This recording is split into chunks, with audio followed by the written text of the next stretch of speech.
Hello guys and gals, and welcome to another episode of Unique Items. Today we're going to be taking a look at a unique item that I probably need to pull out a couple of the other unique items for to really get a good video on this. So we're going to need access to an Ancient's Oath, we're going to need access to a Overkill, and we're also going to need access to a Fields of Crimson. And you might be wondering why the hell I'm pulling out a bunch of other uniques. Well, it's because this particular unique is based on those items. So we're going to be talking about this unique and what it could potentially do and those other uniques as well. So the third blade is a new unique item that comes from the Infernal Hells. It is, or the Infernal Hordes. It does drop from the Infernal Hordes chest, and it kind of sucks because that chest never really drops me anything for the most part. But I had to actually bum this one off a friend. This third blade has some interesting effects. First off is the damage to close enemies as the implicit instead of something like critical strike chance or critical strike damage. On top of this, it also has a pretty decent amount of strength of 99 to 135, which of course can be greater affixed and masterworked. It also has Fury on Kill, which I've never really been like a huge fan of on kill mechanics, but Fury on Kill could be mildly useful. In Diablo 2, it was much different because like mana on kill was I don't know. It's just so much more useful, I think, just simply because there wasn't such huge costs on everything. And also, you know, like it didn't really take that much effort to get a large amount of it. These tend to be not as useful because of the smaller degree and the larger cost of the abilities. But it could offset something, I suppose. Pretty useless on bosses, though. On top of this, we also have the 30 to 40% vulnerable damage, which could help scale some things like hemorrhage or something like that. And on top of that, we also have the 57.5% to 80% weapon mastery damage, which of course this is based on weapon mastery skills, and that's kind of the entire purpose. The special effect on this is really why you come to this weapon, and it says your weapon mastery skills are now also core skills. So all of your weapon mastery skills now become core skills, and they have no cooldowns, but also cost Fury, dealing 50 to 70% of normal damage. Their Fury costs are reduced by 5 for any additional charges the skill would have had. And this, of course, includes all of the weapon mastery skills. So this is Death Blow, which would be the overkill weapon. Rupture, which is the Fields of Crimson sword, and also even Steel Grasp, because Steel Grasp is also a weapon mastery skill. So it could be very interesting here is that you're basically going to be able to build a character around a weapon mastery skill. This also transforms it into a core skill, which means that you could potentially even use Banished Lord's Talisman with it, and it's kind of interesting. But let's explore for a second what this could potentially mean. So we have 3 other uniques. The Fields of Crimson allows Rupture to be spammed faster, increases the explosion size, and in general allows you to spam the crap out of Rupture. Rupture's not really the greatest in the world to spam because it basically just consumes all bleeds on the target.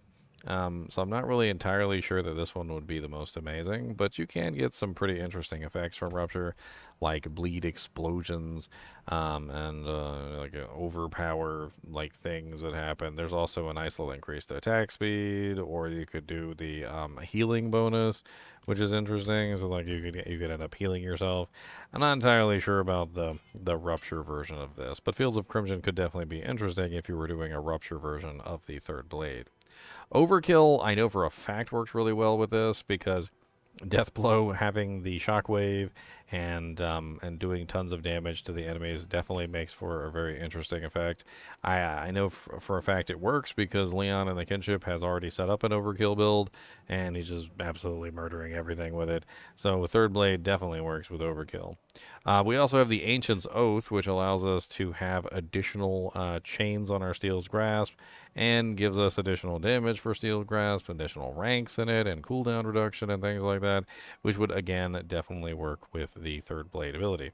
So, essentially, what we're getting here is we're getting the ability to turn one of these abilities into just, like, straight up one of our main damage abilities, just like any other core ability, and scale them with the same modifiers that you would scale core attacks with. Banished Lord's Talisman, which is specifically for core skills.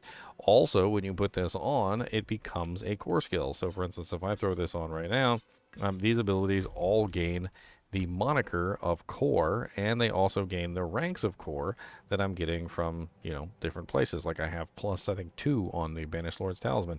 So they're getting that plus 2 to skills on Banished Lord's Talisman, which is definitely interesting.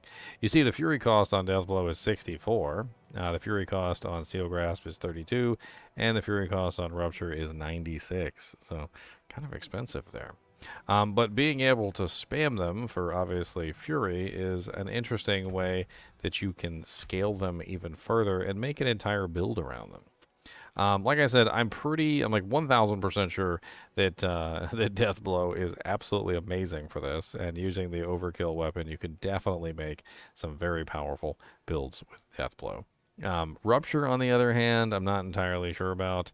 It does have this bleed explosion, which is interesting, and scales based on your strength.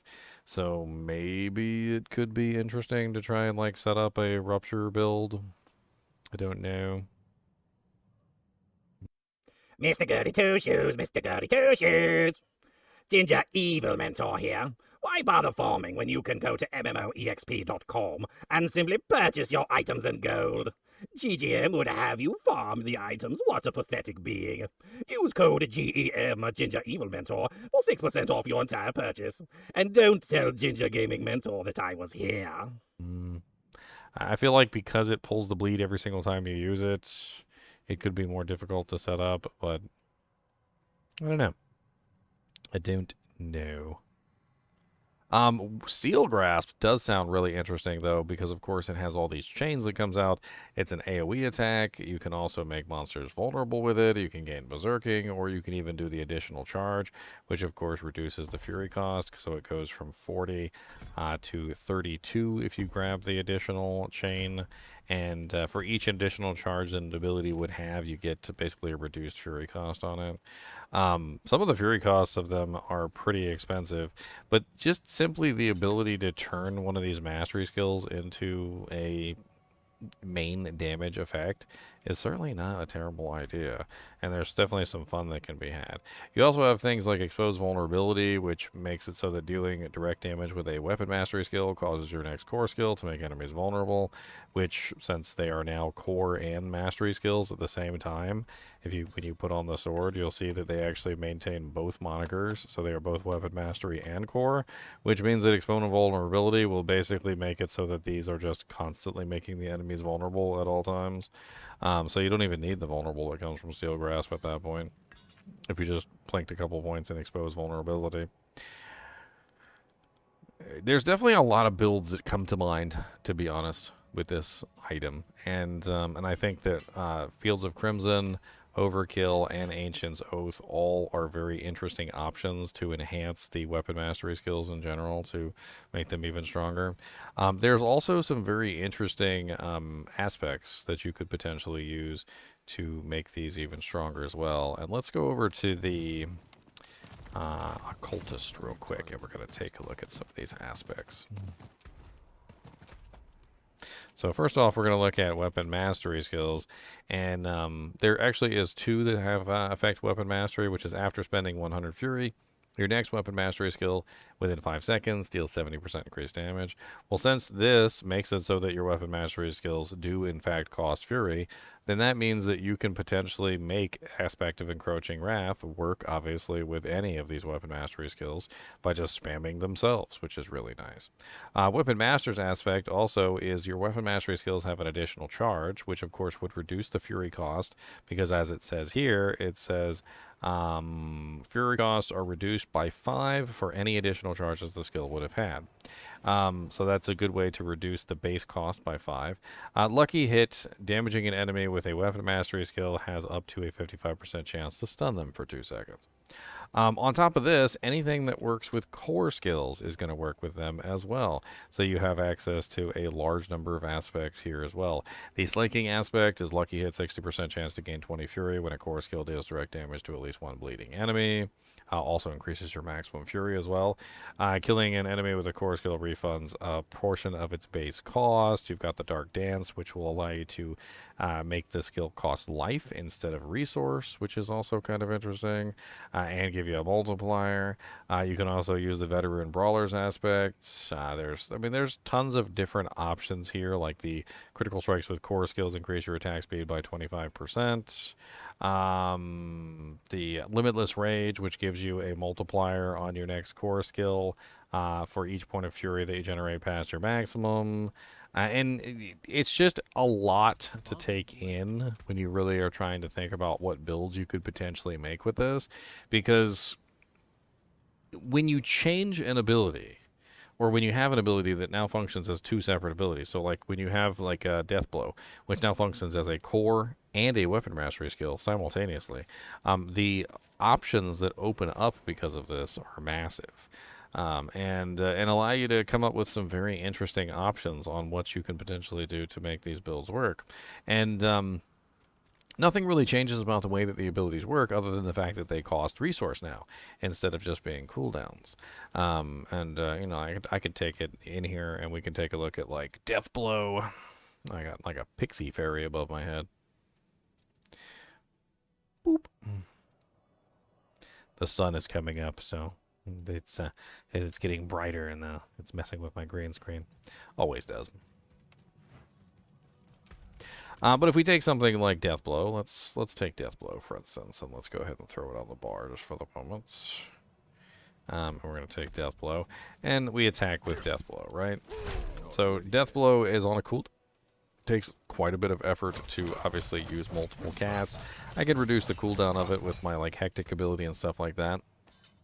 But if I switch over to Third Blade, now it's going to cost me resource, and I'll be able to go spam it as many times as I want to, because of course I'm also generating resource in other ways. And I mean, tell me that doesn't look cool. Come on. Use Death Blow 20 times within 10 seconds? Alrighty. I didn't know that was a reward. Rending Cleaver player title. As you can see, this blade definitely opens up a lot of options and fun ways that you could potentially build barbarians. 3, basically, if not more options, because of course you don't always have to use an ability as your main skill. Just simply having Death Blow cost resource could be another interesting way to burn resource, or perhaps you just want to have it be able to use it more often than just simply once or twice, or maybe you want to use more than one. You could also potentially scale all 3 just for the fun of it, have like all 3 of them in there. I don't know why, but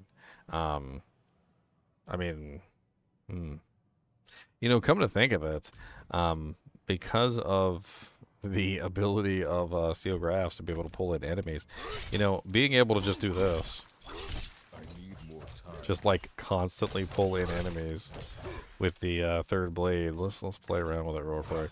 So you're just like, I mean, that is kind of neat actually when you think about it, being able to just constantly pull in enemies from any direction. I mean, you have basically infinite pull in at this point, right? That is not terrible. That is not. It's something I certainly wouldn't be mad at having like an infinite pull in. And if you combine that together with, of course, the Ancient's Oath, now you have a bigger pull in, and it's also going to be doing more damage as well. So definitely an interesting way that you could play around with that. There's so many fun options with this weapon. I think in general, this one is just one of those ones that it's going to spark a lot of imaginative builds that can potentially make some pretty cool things happen. And I've already seen a couple of them. It's absolutely amazing what you can do with like Death Blow, for instance, which if we throw Death Blow on with the Death Blow hammer as an example, you can do things like this.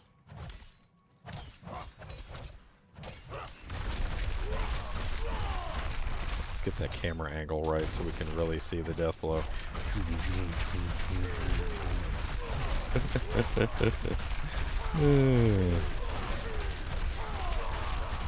Yeah, tell me that's not cool. Oh man, it's so nice. It's so fun, this weapon. I'm going to have to try and theory craft up a couple builds with this one, and we'll see. I'd be interested to see what you guys come up with, too. As always, I do appreciate you guys and gals joining me for those fun videos, even when we're just going over a crazy weapon like the third blade. And if you enjoy the content, be sure to hit that like button and the subscribe button. And as always, keep watching.